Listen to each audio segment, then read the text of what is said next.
chaos. In Superbike racing, it's always there, lurking, waiting for the perfect moment to turn the world on its end. And when that pendulum swings, all you can do is hope you're on the right side of it.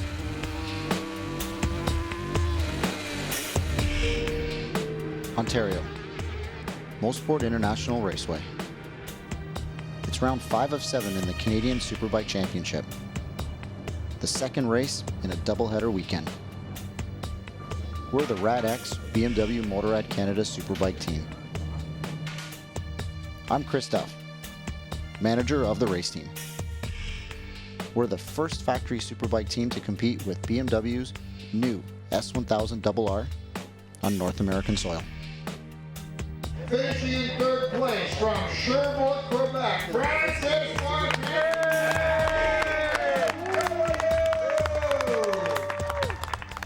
A BMW on the podium. Congratulations, you've made Canadian Superbike history. Yesterday was round 4 at Mosport International Raceway. The BMW S1000RR is well suited for this long, flowing, European-style track. We were poised to beat undefeated frontrunner Jordan Szoke.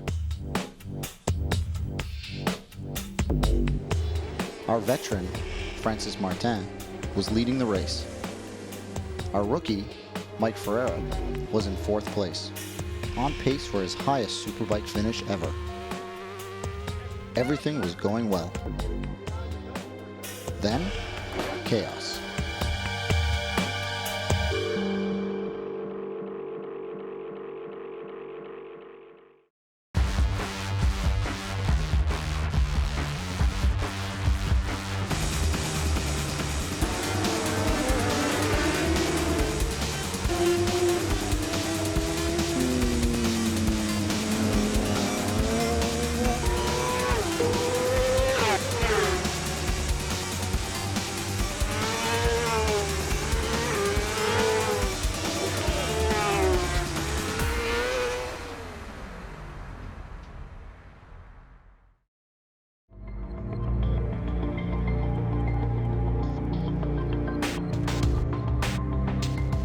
In the last round, Francis lost the lead.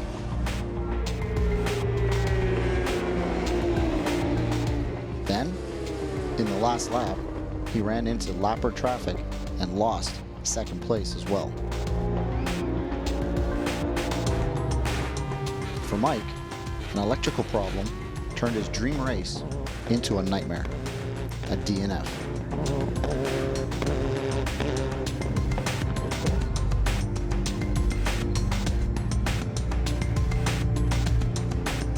Mike's emotions when he came off the track yesterday was just pure anger. He was just so pissed off.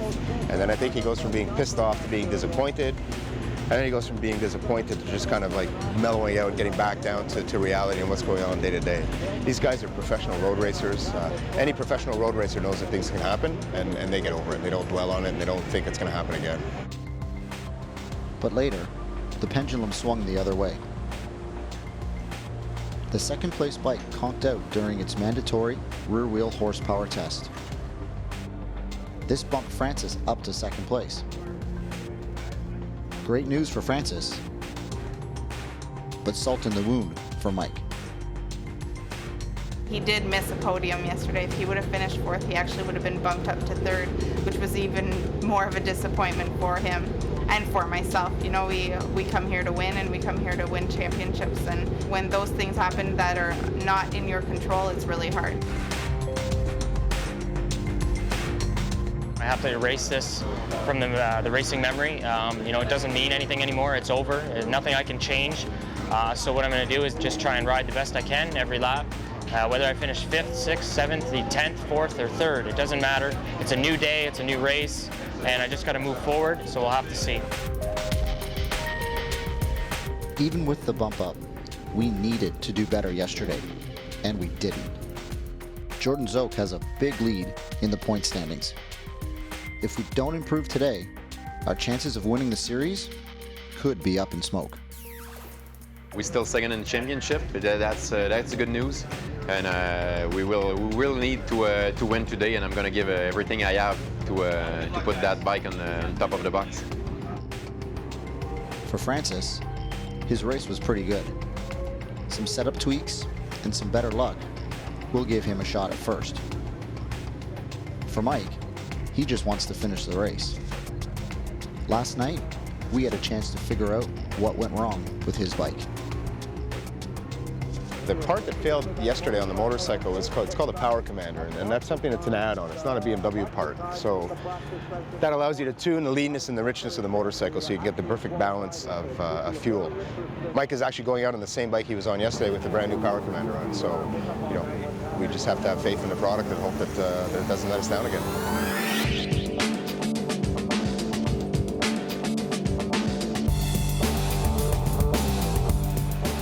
Did you practice your start? I did too this morning. You know what? Who cares how good or bad your start is, as long as you're bumping somebody out of the way to get into your spot. I think this race for Mike, because of his DNF that he had yesterday, it's more of a mental, hurdle for him now is to get back into it, have a good result. He's got the talent, he's got the ability to finish, second, third, fourth, and get some really, really crucial points. As for Francis, he's going for a championship, so he's got to go for a win or second place and keep the pressure on Jordan. If Jordan makes one mistake, Francis can be standing on the top of the box.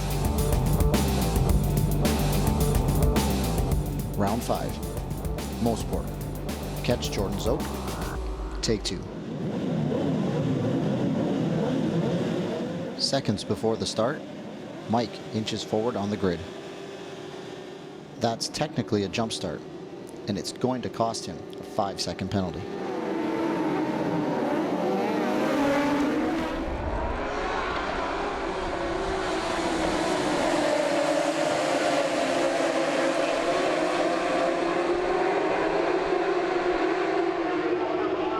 Jump start. It's a 5-second penalty. So wherever he finishes 5 seconds back on his total race time, and that'll decide where he ends up.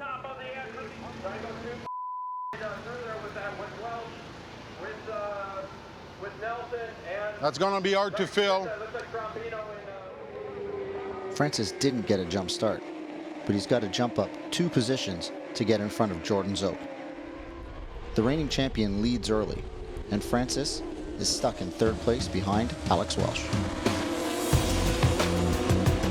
That's too bad today. I get stuck with another guy in the 2 first lap, and Jordan took about 3.5 seconds in the 2 first lap.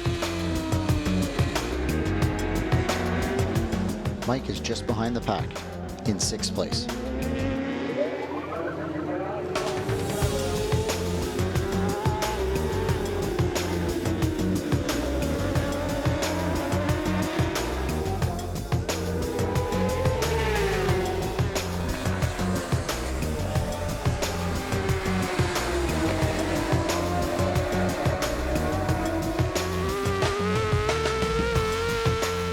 On lap 3, Francis passes Alex Welsh to take 2nd place.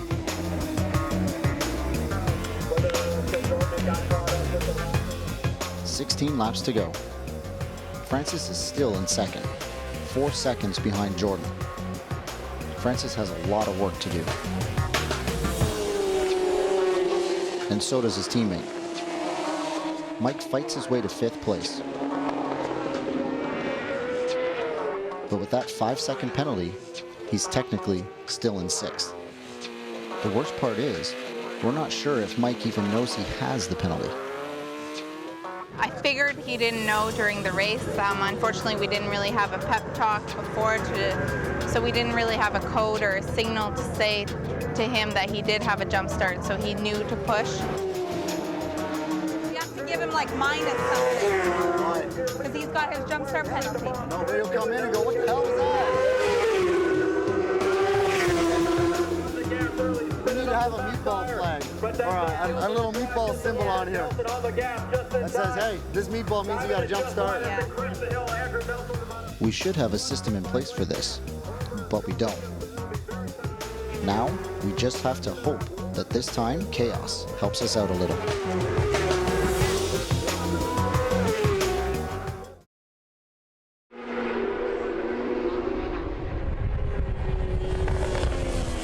10 laps to go. Francis holds second place. Mike's battling hard in 5th place. But with that 5-second penalty, he's going to have to battle even harder. Come on, Mike, come on.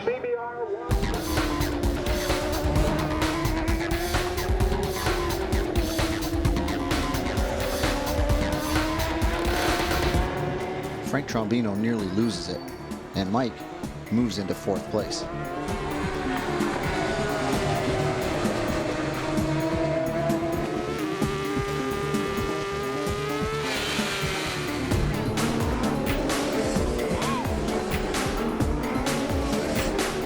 Then, he powers through and snatches 3rd place.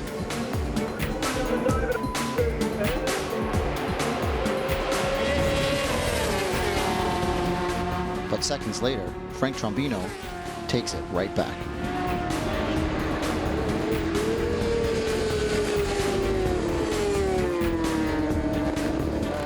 Nine laps left. Francis is in 2nd place, but Jordan has a monstrous 5-second lead. Mike is back in 4th. He's having the race of his life.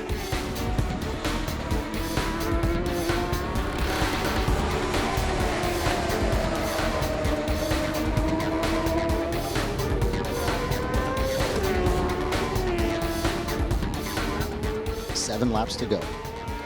Francis is locked in 2nd place. Mike is in 4th. He has a 2-second lead on the 5th place rider, Andrew Nelson. But to really finish in 4th, he needs to build his lead by 3 more seconds.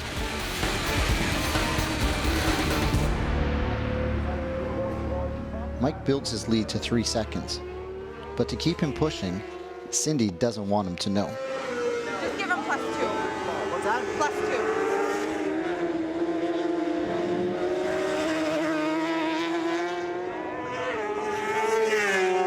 Come on! Come on!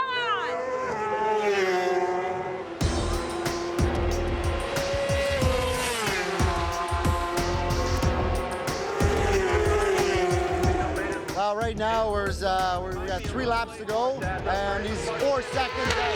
He's got to get 5 seconds to keep his position in number 4 right now, or else he'll fall behind Andrew Nelson.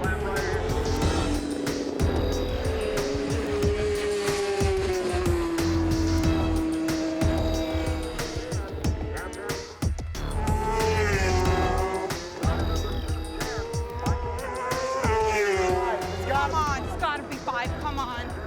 Does Mike have 5 yet on Andy? I think it's very close.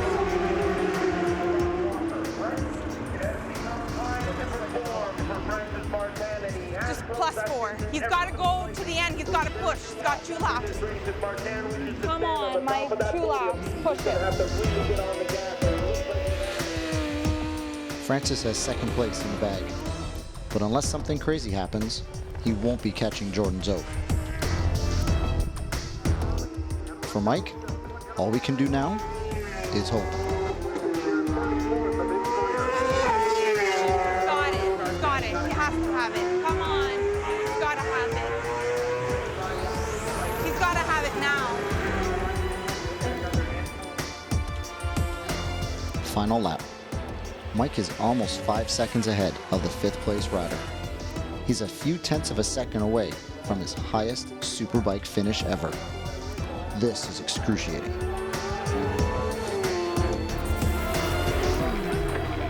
Jordan Szoke wins round 5. Francis holds 2nd place.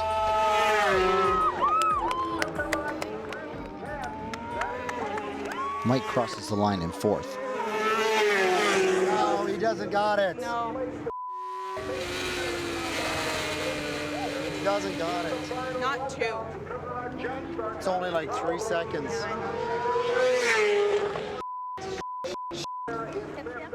He didn't get the 5-second lead he needed. In fact, he actually let up a bit.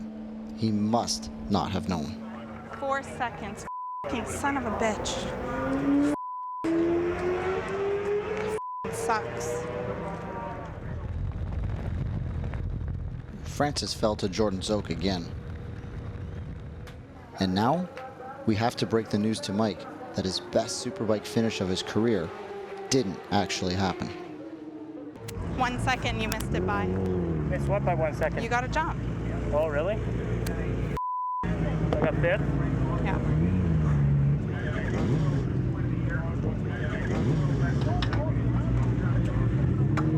You missed it by 1 second. Right. I didn't even know. We need a signal for that. After yesterday's DNF, this is a bitter pill to swallow. Plus, there is a board that displays the numbers of anyone with a jump start, and Mike didn't see his number there. It said jump 111 and number 5. That's what I saw on the jump board. I didn't see my number. So there was obviously more than just myself. Yeah, there was 5. We should have had it on my board. You should have wrote it on my board. You can write it like JU on top and MP on the bottom or something. Sorry, we need to talk about that stuff. There you go. Tell me I can't It's do a nothing. whole learning curve this year. +0. I was telling you +0. No, I was getting +4. I know, and Chris said no, he needs to know that he has a gap on the person before. I didn't know I had to jump though. I didn't see Sorry. it. I'll make a sign for jump, sorry. I didn't know.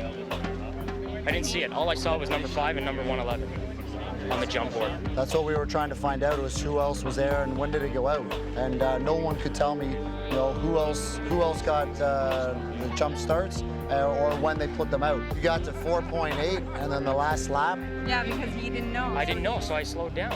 Oh, I took it a little bit easier on the last lap. okay. Yeah, next time we can just give you 0. I didn't know, right?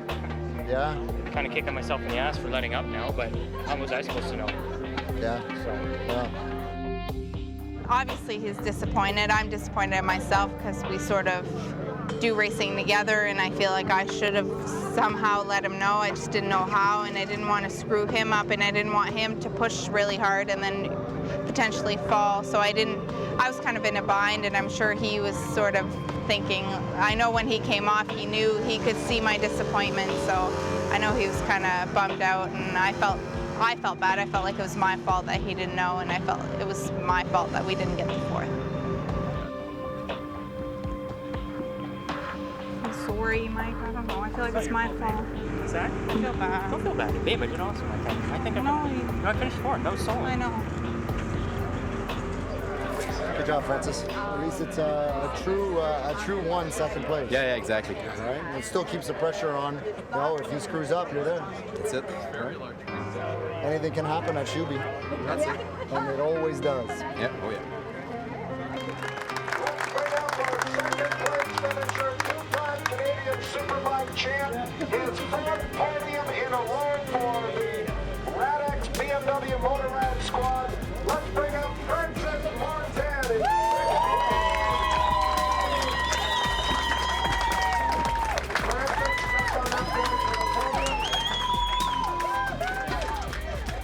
For Francis, this will be his 3rd second-place finish in a row. Those are fantastic results. It's fantastic for the BMW brand, and it's fantastic for the team. We're happy for Francis, but we're all getting a little tired of playing second fiddle to Jordan Szoke. Jordan, you're getting used to standing at the top of the victory podium here. That's 5 wins in a row. Unbelievable. If it wasn't clear yesterday, it's crystal clear now. In the Canadian Superbike Championship, there's Jordan Szoke, and there's everyone else. He's in everyone's head, and he knows it. I really wanted to stamp my authority down this year and say, hey, look, I can win, and we got a good team here. So I really love to have that unbeaten season. Who wouldn't? There are only 2 rounds left. In the point standings, Mike is still in 6th place. If he wants to crack the top 5, his luck needs to change. Francis now trails Jordan Szoke by a huge margin. If he's going to pull a Hail Mary and catch him, he's going to have to outrun some demons while he's at it. The series now shifts to Canada's East Coast. The last time Francis left Atlantic Motorsport Park, he was in an air ambulance with 7 broken ribs and 4 broken vertebrae. If we thought the margins of error were thin this weekend, in Nova Scotia, they're going to be microscopic.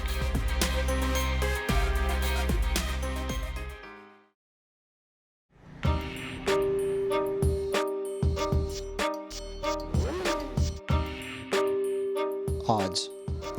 Sometimes they're in your favor. Unfortunately for us, now isn't one of those times. Shubenacadie, Nova Scotia. 1 month later. Atlantic Motorsport Park.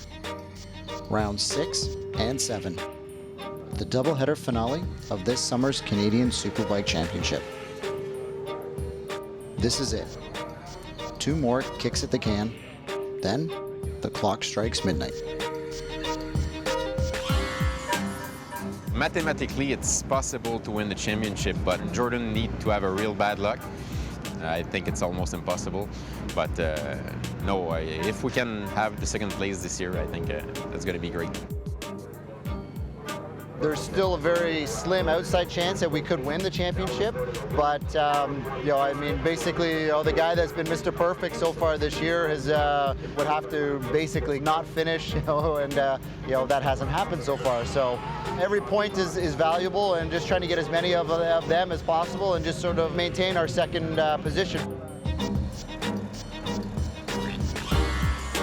It's going to be pretty hard to climb my way back up because of that DNF I had at Mosport. Being that the season is so short, when you miss a race, it's detrimental to your championship points. And we can clearly see that in my circumstances. Being 6th, I should have been somewhere around 3rd. And so I'm going to just try and stay where I am. If I can climb my way back to 5th, I'd be really happy with that. But as far as the season-ending weekend goes, I want to keep it on 2 wheels and take a shiny bike home for the winner. If we are going to beat the odds, we've picked a pretty tough track to do it on. Atlantic Motorsport Park is 2.56 kilometers of winding, twisting asphalt. It's got some Mosport-style elevation changes, but it's bumpy, it's short, and it's narrow. This track is not for the faint of heart. Coming from Mosport to a track like this, it's a big change. It's a short track. It's a busy track. There's no break for the rider.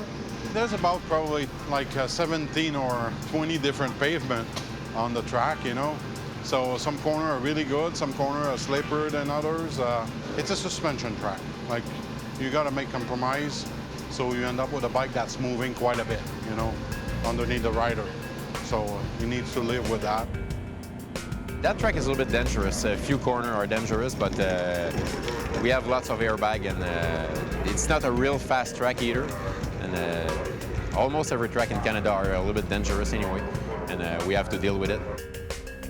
I've been to this track about 3 times now, but every time I've been here, it's been on a twin.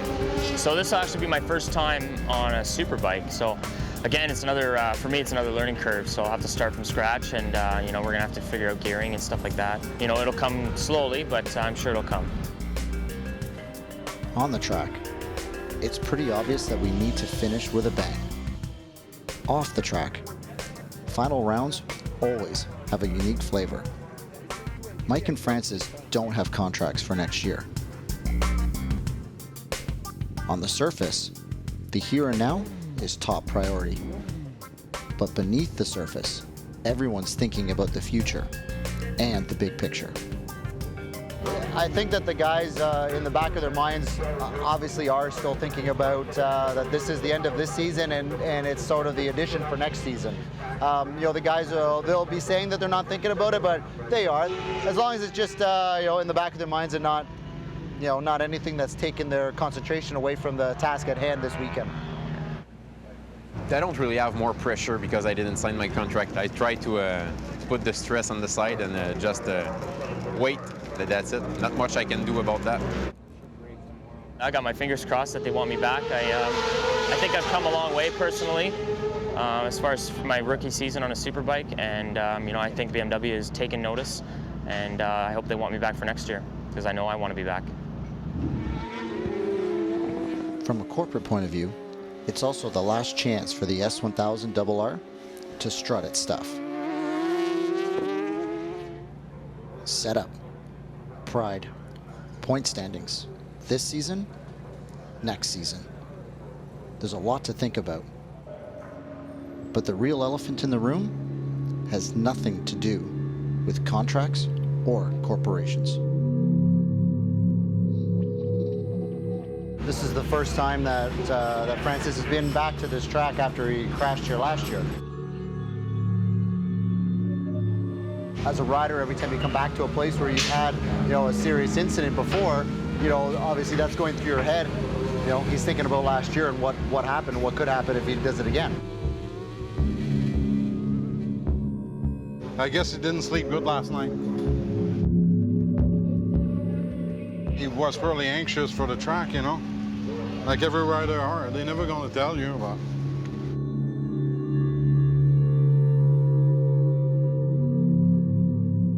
On the surface, Francis seems focused. So does Mike. But the truth is, everyone's a little uneasy. This track can be dangerous. There are bad memories here. Neither of our riders will ever admit it. But today, their nerve will be tested by an old foe.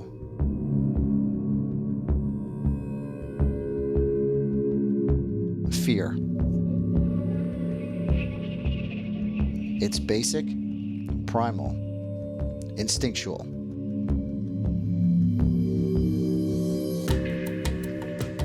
I think we all like to pretend that we can shake it off. But deep down inside, we know we're stuck with it. Fear is a part of us, like flesh and bone. Superbike riders are brave, and they're obsessed with control. But they carry basic human instincts. Baggage that's thousands of years old.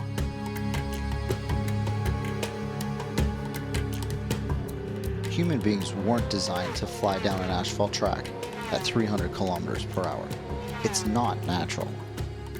But Superbike riders trick their bodies into thinking that it is. They control fear. They dominate it. They put it in a cage, lock it up, and throw away the key.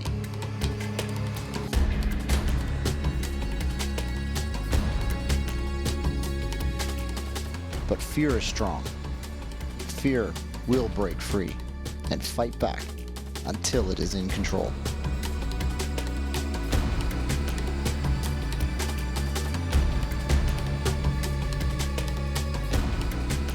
The throat tightens. The breath shortens. The heart speeds up. That's fear. This weekend, Francis has to beat Jordan Szoke. Mike has to beat the odds. But fear could be their fiercest opponent. It's practice time. Hopefully the S1000RR's screaming engine will drown out the sound of that rattling cage. It's not even race day, and we're all holding our breath. Because there's only so far fear can be pushed before it starts to push back.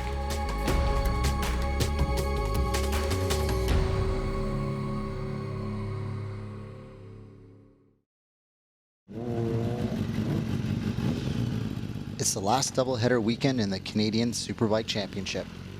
Practice day. It's the first time Francis Martin has been here since he got seriously injured a year ago.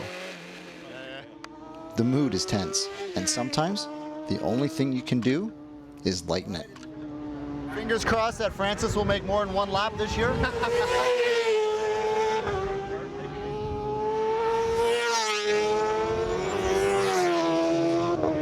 Okay, okay. We're good. You made it through quarter four.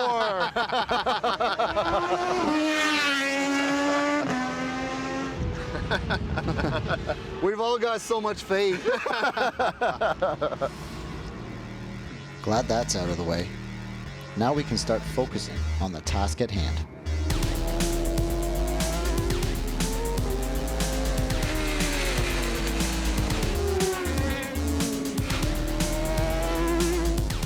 Francis comes in for a quick rear suspension adjustment. He got through the first lap, but he's tense. I think Francis's mood is trickling down through the whole team.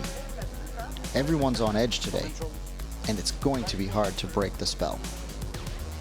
The last time I came here, I hit the wall in 4, and in the second lap, it's behind. I don't think about that anymore. To be honest, few first lap, yeah, a little bit, but after that, I just forget, and I have no time to think about those things.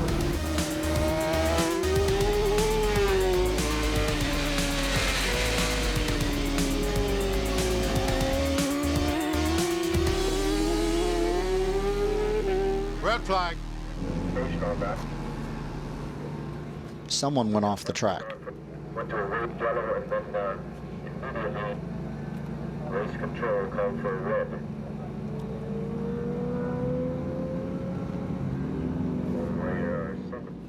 Thankfully, it wasn't one of our guys, and there were no serious injuries. But the red flag puts everything on hold until the track is safe to use again. This gives Mike and Francis a chance to hash things out. Mike is struggling. He's been here before, but this is his first time here on a Superbike. It's too short. You have to do short shift. Everywhere though. I don't even downshift and going to the bowl. You don't I stay in downshift. third gear. Fourth gear. Third gear. Third gear. Yeah, all the way there. I don't downshift. I don't even downshift going in fourth. The downshift that you got on your bike. I've been to this track about 3 times now, but every time I've been here, it's been on a twin. Initially, it was just because I was stuck in my old ways. You know, I remember my shift points at all these corners, and I was doing the same thing. I didn't know this until I spoke to Francis, but I had to completely change all those shift points. So I had to go back out and kind of relearn where I should shift, where I shouldn't shift. Now I know where I have to shift, where I don't have to shift, and it should be very nice, smooth, some good smooth laps. Mike listen a lot what I say, and like you shift and downshift way too much, you can stay in the same gear, and I just give him some tips, and he try it and I like it. By the end of the morning practice, Francis is 5th fastest with a time of 1 minute 09.660, while Mike is 8th fastest at 1 minute 10.85 seconds. That's nothing worth writing home about. I think the guys did okay, out on the first session. It's a very difficult track. It deteriorates every single year, so every time out, you have to really pay attention. It's a demanding track, and the guys got to get the gearing sorted out. They got to get the suspension sorted out. They got to get their heads sorted out. This afternoon should be pretty good. We got 45 minutes again. I think for sure this afternoon it'll be a better practice for me. I know for a fact it will be. I'm looking forward to it, and I know as long as I put myself into the top 7, I'll be content with that. We're going to change the rear springs a little bit too soft this morning, and just fine-tune a few little things. We're going to change the swing arm pivot to make the suspension work a little bit better. We're going to lose maybe a little bit of traction, but the bike's probably going to work better. Hopefully the setup is good and the jitters are gone. I guess we'll find out in this afternoon's practice.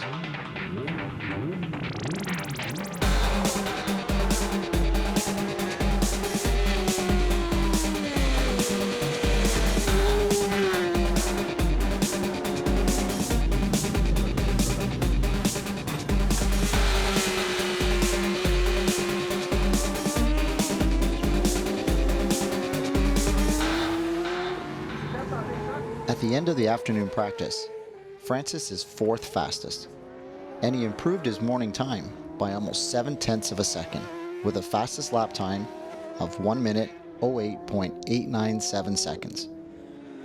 Mike is still 8th fastest, with a fastest lap time of 1 minute 10.205 seconds. Mike improved, but all day long, he's been fighting the setup.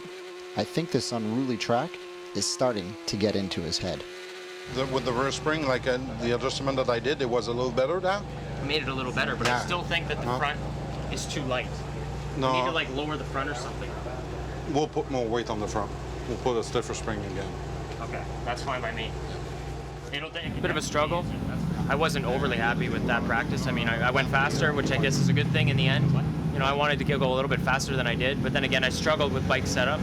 Just don't know what direction to go in. It's just kind of lost in a maze right now, and I just got to find my way out. Talking with Mike today, you could definitely see that he was kind of struggling a little bit, struggling to understand how the motorcycle was behaving underneath him. And every time you make a change to the front, it affects the back, and you change the back, it affects the front, and it's about coming in with the balance point. Definitely, I think his performance today will get into his head a little bit, and without having Cindy around, today or tomorrow, even for that matter, to sort of give him a kick in the ass when he needs it, she's got that special way of doing that. So if the rider isn't, focused and comfortable, he's never going to go fast.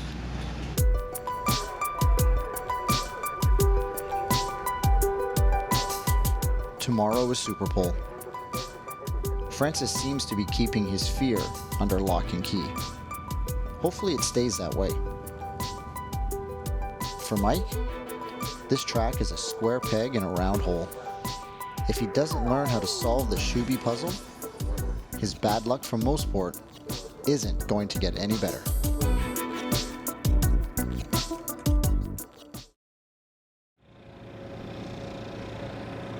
Friday, Atlantic Motorsport Park. This morning is the time Superpole practice. The top 10 fastest lap times from this morning will compete in the afternoon Superpole. Mike needs to start fresh and tame the stallion. Ideally, you'd want to get to some sort of point where there's unison between the rider and bike, and it takes a while. Like, until I'm comfortable on the bike's not going to be comfortable for me. It's like we got to work together, and the way I feel is like, I just got to get a base set up and just learn the bike and learn to work with it so that it works with me. All this tinkering with setup has really eaten into Mike's overall practice time. If this goes on any longer, Mike won't be race ready by tomorrow. What if he gets out there and he says that the bike is unrideable? When we go out now? Yeah. That's what I mean. Like, if he comes in or whatnot. Like yesterday, there was a lot of sitting around. I don't want to see a lot of that. Nope. Luckily, even with yesterday's hiccups, both riders were safely in the top 10.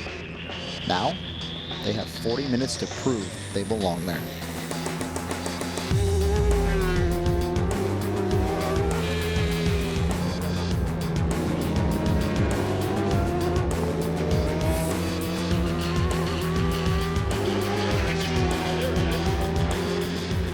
There.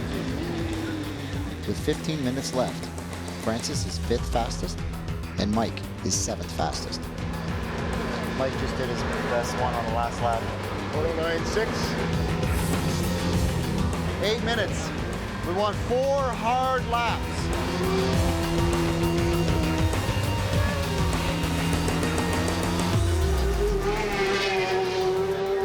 109.1. He's getting there. 2 minutes left, and Francis comes in for a quick suspension adjustment. He's got time for one more lap.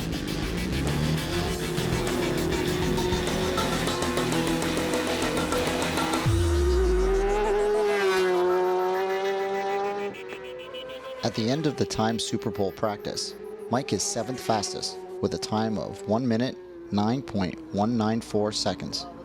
Almost a full second improvement. Francis finished 4th fastest with a time of 1 minute 8.321 seconds. That's 6/10 of improvement. Yo, you're sweating like you were actually working out there. Hey, at least you got down to a 9.1. There you go. No, I don't want to touch that. You kidding? I play hockey. I know how gross that is. Right now, after this morning's practice, I'm feeling a lot better about Mike's results, and I think he's got his head screwed on in the right direction. He knows what he has to do, and he's got a realistic goal of still dropping another half second, and I think he can probably do it. It really started to come together in the later part of that session. I'm finally being able to work with the bike. The bike's working with me, and we're finally meeting in the middle. And that's what I needed to go faster, and it shows because I went a second faster this morning. Francis was just sort of going out, went through the motions. He went quicker. He maintained his front row starting point. We'll see what happens this afternoon. He's just got to pull it together for one quick lap, and hopefully that one lap happens at the right time.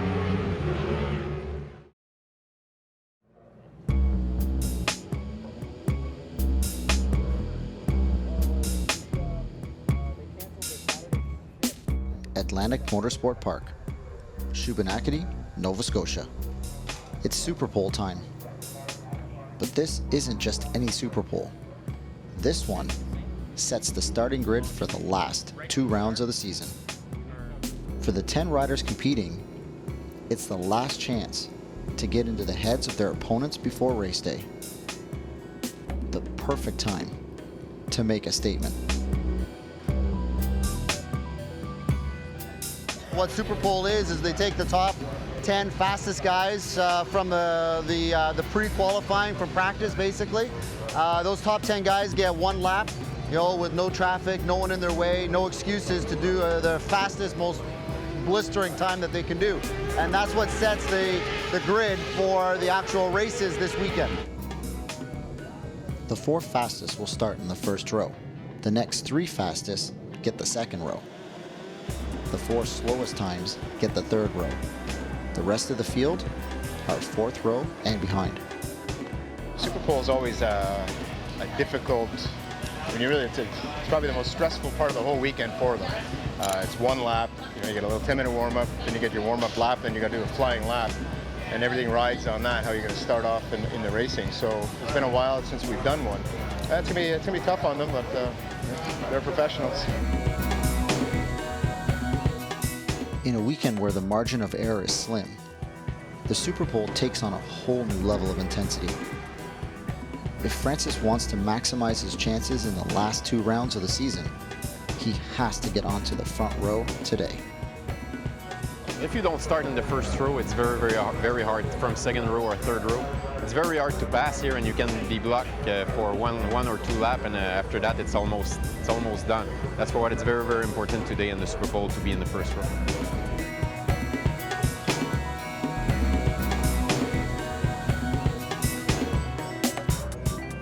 For Mike, if he wants to reach his goal of getting onto the Superbike podium in his first year, he needs the lap of his life. I'm actually looking forward to doing Super Pole here. It's everybody's on the same page. We all get the same amount of practice this morning, and it should be a good, I think one of the best Super Poles of the season. It's going to be a little stressful, but I'm excited. My bike finally feels pretty good. I'm comfortable with it, and I think we can go out there and do a fast lap. Mike had the 7th fastest lap time this morning. That means he's 4th in line.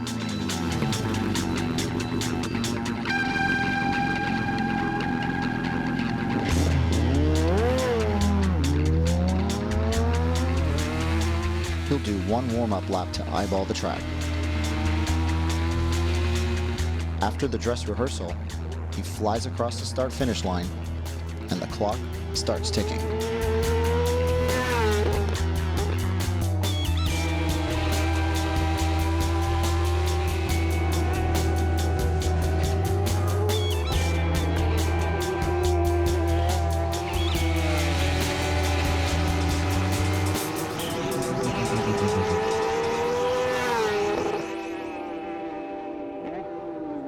Fantastic. 08. That is awesome. He just improved 0.6 of a second, his fastest time of the weekend, 108.5. He went from a 109.1, almost a 109.2, because it was a 109.19, down to a 108.5. 108.5. Great. Mike nailed it. His best lap time of the weekend. He picked a good time to start getting along with his S1000RR. it's the fastest lap time so far this afternoon. Good job. Good job. Well done. What was it? 8.5, buddy. Oh, sweet. 8.5. Cool, that was good. Excellent. 0.6 off. That's awesome. Hey, don't touch the Another day bike. at the office. Another day at the office. That setup that we made this morning, the setup change, felt really comfortable, and it felt really clean. And not only did I hit the minute 8s, but it was a mid 8, so an 8.5, and I'm really happy about that. When Mike's time came in, it felt pretty good. You know, it was good to see that he's finally been able to jump over, you know, that hurdle that he's been struggling with so far the last 3 sessions. Right now, he's in the first row, and he's the rider to beat. But there are still 6 riders to go.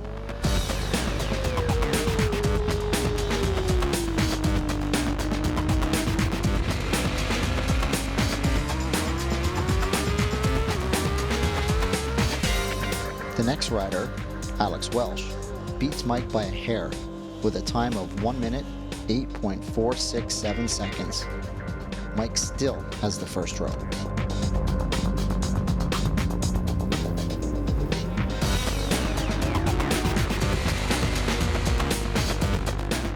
Jody Christie splits a hair and beats Alex by 0.5 of a second. This nudges Mike further down to 3rd place, but he's still in first row for now. His teammate might be the one that pushes him to the brink. Ride hard, take chances. Have fun.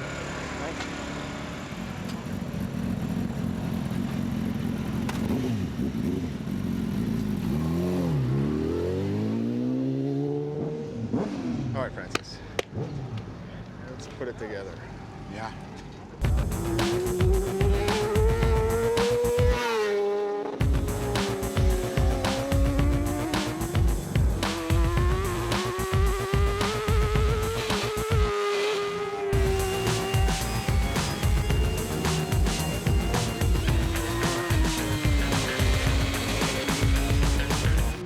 Here it comes. Come on, baby.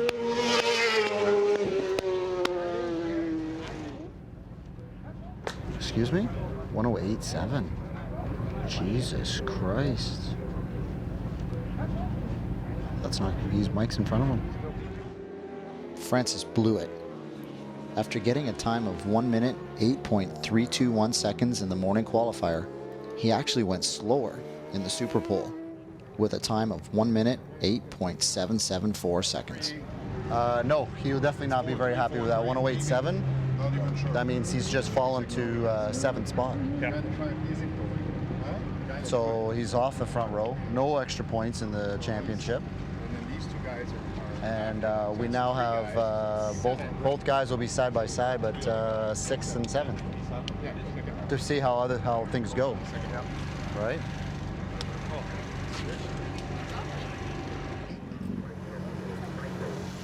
Well, the Super Bowl go very bad.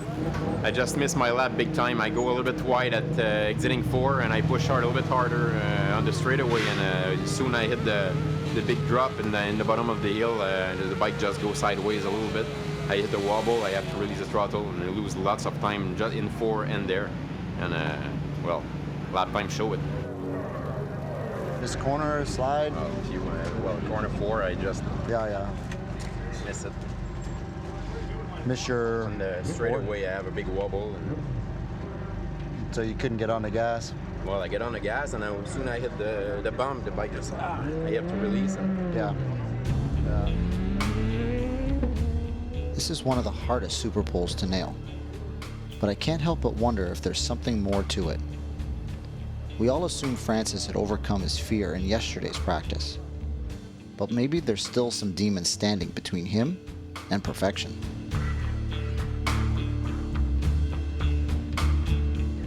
As expected, the last 3 riders finish 1st, 2nd, and 3rd fastest. This pushes Mike into 6th place in the 2nd row. He'll be knocking knees with his teammate, who will be slumming it, in the second row for the first time this season. That's Super Bowl. You can have a good lap or you can have a bad lap. It just takes nothing out there to lose a tenth or 2 tenths, and then next thing you know, you're down a row or down 2 or 3 positions. So he's upset tonight, but we're trying to cheer him on and pump him up. He's Francis Martin, 2-time Superbike champion. He can get out there and do what he has to do when he has to do it. The importance of starting on the first row that we talked about, all weekend long. Obviously now we have to have a new game plan. I can't remember a rider coming from 7th position through to the win at this particular track. It definitely pays to be up front. The guys up front will have an easier time of it. So he's going to have to really get the aggression out and get going. And I hope he's mad from Super Pole, and I hope that aggression carries over till tomorrow to the start of the race. So that he can bottle that aggression into, pushing a few people out of his way and getting through into the top 3 on the first lap. That will make his life a lot easier.